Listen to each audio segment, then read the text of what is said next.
And so, we have the Broken Butterfly. Once we first found this gun in the original Resident Evil 4, you might as well say the rest is history, because we all know once we get into its exclusive version, man, that firepower was like bang, bang, bang, bang.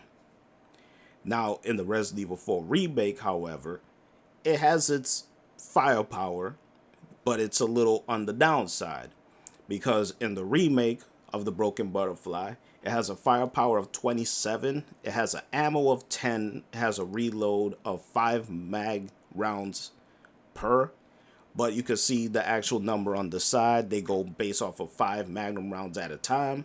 It has a rate of fire of 1.33. All right. Now, in the OG Resident Evil 4 for the Broken Butterfly, it has that firepower of 28. The firing speed is 070, reload of 233, and has a capacity of 12. So the OG one, when it comes to ammo, it has 2 magnum rounds more.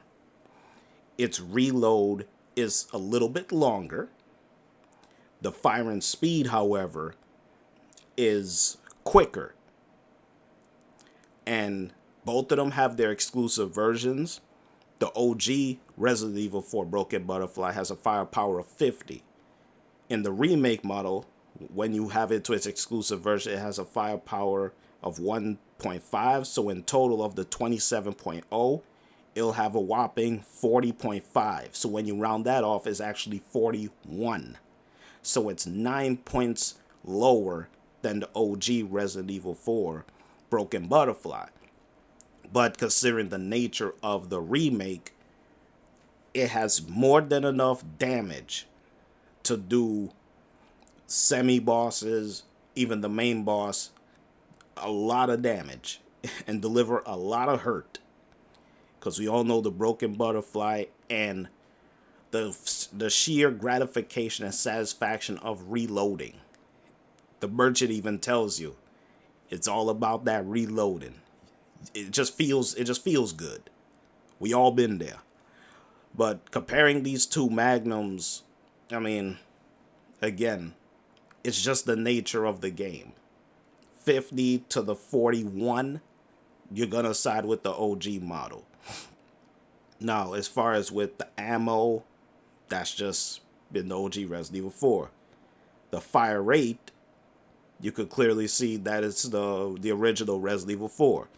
So it's still going off of preference. The remake model is, considering the nature of the game, it's strong as hell. It's strong as hell. You can aim at the chest, you can aim at the leg, they're gonna die. It's a magnum. The only thing when it comes to magnums, as we all know, ammo is scarce. But considering with the gunpowder and all of that stuff, you could keep crafting magnum rounds and all of that stuff. And you can also use the Bella Sisters charm so that you could get the crafting bonus. So you could get more magnum rounds. Make the most of that. Alright, so you can keep using your magnum over and over. But you rarely get to use it, honestly, because you have Verdugo, you have Krauser, and of course you have Sadler. You get to choose when you get to use your magnum. Honestly, it's either between Verdugo and Krauser. Whichever semi-boss gives you problems, I would suggest using the Broken Butterfly on one of them. I've seen people use it on Verdugo, I've seen people use it on Krauser, depending on the difficulty. So, the Magnum is your best friend. It's also your best weapon in terms of overall power. When you have a whole bunch of weapons at your disposal, the Magnum will be your safe sake. Alright? So that covers the weapons in the game as far as Resident Evil 4 Remake. I'll be talking about the bonus weapons because they're different.